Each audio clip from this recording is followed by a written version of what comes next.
Hello, we are going to introduce ourselves to the world of fingerprinting by studying some basic notions of this science. In this first video of a series dedicated to the Spanish system, we will give a brief introduction to the most basic questions about fingerprinting and fingerprints.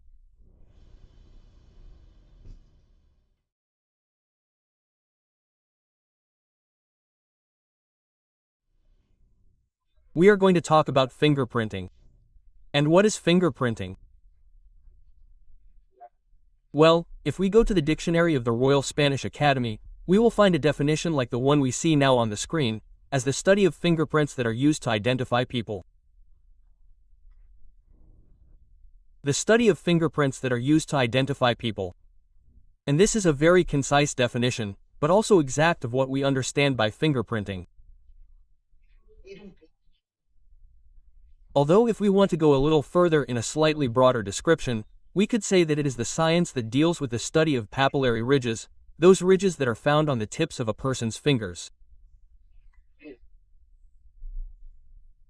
And, as I say, this concept of papillary ridges, we will go into a little more detail in this video about what it is. This concept is a fundamental element, essential for creating fingerprints, which are the drawings on the skin that allow for the impression to be made in ink and therefore their study by dactiloscopy. Well, in reality, in a broader sense, it is often said that dactiloscopy is part of another science, as I say, much broader, much larger, which is called lophoscopy. Lophoscopy is also sometimes known as papilloscopy and is generally responsible for, well, among other things, but in general for the study of papillary ridges, not only of the fingers, but also of the hands in general or even the feet. That is why it is said that lophoscopy studies, on the one hand, effectively the papillary ridges of the fingertips, the so-called dactylograms, and their impression on paper and other supports, which is what interests us, because it is called dactyloscopy, but lophoscopy also studies, the soles of the feet and their papillary ridges, in another different science called palmatoscopy.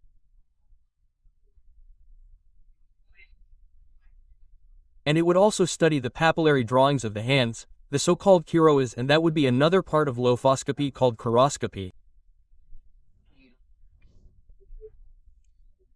But as I say, what interests us now is to focus on so-called dactyloscopy, on the study of the drawings formed by the papillary ridges of the fingertips. And therefore, the fundamental element in the study or object of study of dactyloscopy is undoubtedly the so-called dactylogram, like the one we see on the screen, which is not actually a dactylogram as such, but a representation of a dactylogram.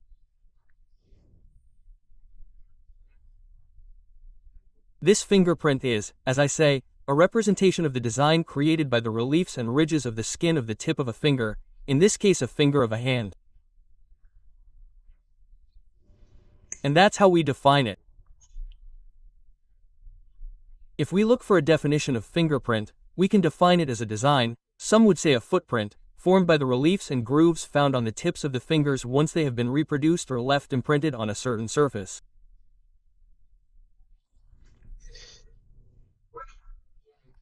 Well, the truth is that, as we already know, whether it's from books, TV series, movies, or culture in general, fingerprints are going to be a very, very important element for identifying people.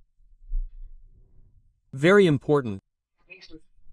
It is said that this is so thanks to three fundamental attributes of fingerprints. They are perennial, they are immutable, and they are diverse. Now I will explain in a little more detail what each one is. First of all, it is said that a fingerprint is permanent because it remains invariable throughout the individual's life. In other words, it will allow the person to be identified from birth to death because it will not disappear or change. Secondly, it is also said that fingerprints, these drawings, are immutable, which means that they cannot be modified artificially or accidentally. In fact, it is often said that when you are like this, when you suffer a minor injury, the grooves and ridges that form in the fingerprint regenerate and return to their previous condition. Obviously, when it comes to minor injuries and very serious injuries, right? And thirdly, it is also said that fingerprints are diverse. This is a fundamental element for identification because it means that a fingerprint will be different in one individual when compared to another. In other words, no two fingerprints are identical. And this is very important because this is what gives each individual a unique personal characteristic. That's why they are so interesting and important for identifying people.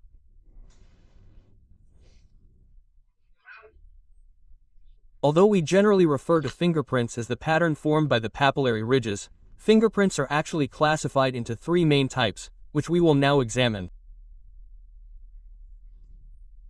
On the one hand, we have the natural fingerprint, which is what we see on our fingertips, that is, what we can see with the naked eye. If we look closely at our own fingertips, we will be able to see, as I said, our fingers, the lines and reliefs that make up their pattern. On the other hand, we have the artificial fingerprint.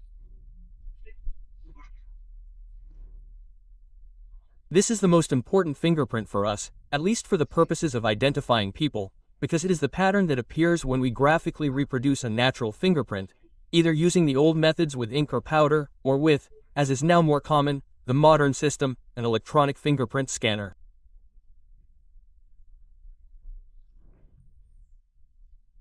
These are the fingerprints, as I said, that allow the study or comparison of one with another, and also those that we are going to see in these videos about fingerprint scanning. And finally, we would also have the so-called latent fingerprint. It is said that it is latent because it is hidden, concealed, not visible to the naked eye.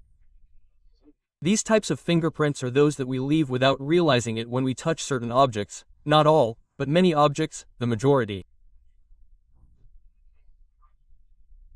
And apparently, as I said, they are not visible, but they can be revealed with an appropriate technique, and as we know, even from movies, series, etc., latent fingerprints can be very useful for criminal investigation.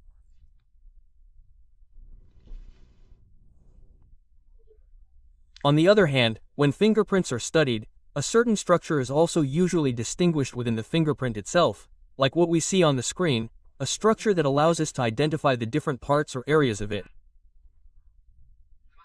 This will also be very important for research purposes and for comparing fingerprints. Thus, three major systems are usually distinguished, which are sometimes called papillary systems. Let's see them on the screen now. They are the marginal system, the nuclear system, and the vascular system. Here we see them on the screen represented in different colors to make it much easier to visualize each one of them. However, we are going to mention each one, even if it is briefly. First of all, the marginal system, which is the one that is located, as its name suggests, on the margins, on the contours of the fingerprint. As we can see, it is composed of generally long and arched ridges that border the fingertip and surround the nuclear system. On the other hand, we have the nuclear system. The nuclear system would be in the core of the fingerprint. It is surrounded, as we have seen, by the marginal system and therefore would occupy the central part and is between the marginal system above and the system below. And finally we would see the system. The systemic is composed of normally transverse ridges that occupy the lower part of the fingerprint, from the flexion fold to the nuclear system of the fingerprint. Now, if we look at the screen, we are going to see an example of the ease of the different systems, but in different types of fingerprints, with a nucleus, without a nucleus, with one or two deltas, or without a delta, at least so that we can get an idea, because later, in other videos, we will see what this delta is, what a nucleus is, when a fingerprint is a delto, monodelto or bidelto. This will be seen in later videos. Now, so that we can get an idea of the three systems that we are mentioning, here we see, therefore, in different types of fingerprints, first of all the marginal system that in each case we can see that it is located at the top. Also the nuclear system, obviously like in fingerprints without a nucleus and without a delta, well we are not going to see any nucleus, so we are not going to have a nuclear system either. And finally, we would have the nuclear system in the three types of fingerprints. In all three it would be located in the lower part starting, as we have said, from the flexion fold of the phalanx. And after this we are going to return again to our fingerprint to discuss something else that we had pending about the so-called papillary ridges. If we look closely at the fingerprint, we see that it is basically composed of lines separated from each other, by different grooves. Some lines appear or the lines would appear in black and the grooves or the depressions would appear in white. This is because it is an artificial fingerprint printed and it is printed in black ink. That is why the different lines appear in black, right? But well, it could be another color, of course. What I mean is that these lines, in this case black, these raised areas, which we can even see in real life, in a natural fingerprint, are called papillary ridges. Or rather, if these ridges are there, if they are printed and have remained printed, it is because the ink has adhered to the finger and we have captured them.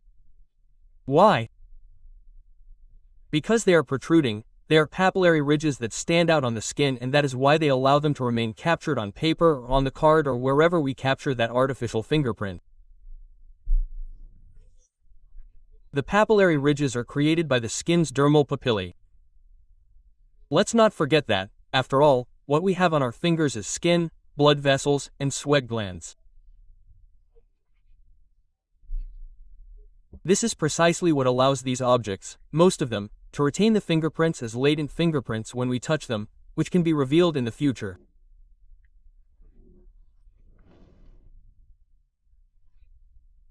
Let's see now, within this fingerprint, we can see certain points on the screen that I would also like to briefly mention, which are called characteristic points.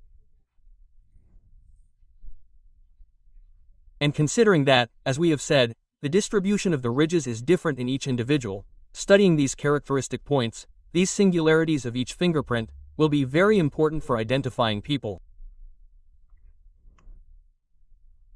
In fact, when studying the ridges and their distribution, in each case they are usually distinguished according to their shape, and depending on it, they are called curved, straight or mixed ridges.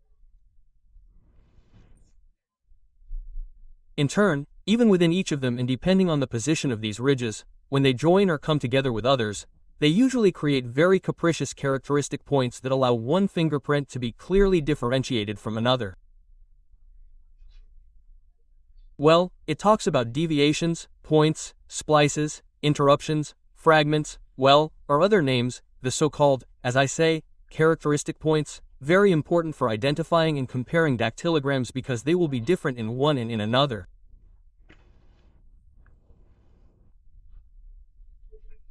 And after these introductory notions we would enter the more theoretical part of dactyloscopy by studying the Spanish dactyloscopic system for classifying dactylograms. In our country, this system, now we are simply going to make an introduction, in our country is based on the studies of the professor and chair of anatomy Federico Alloriz Aguilera, to whom we owe the first knowledge of this science in our country, in Spain.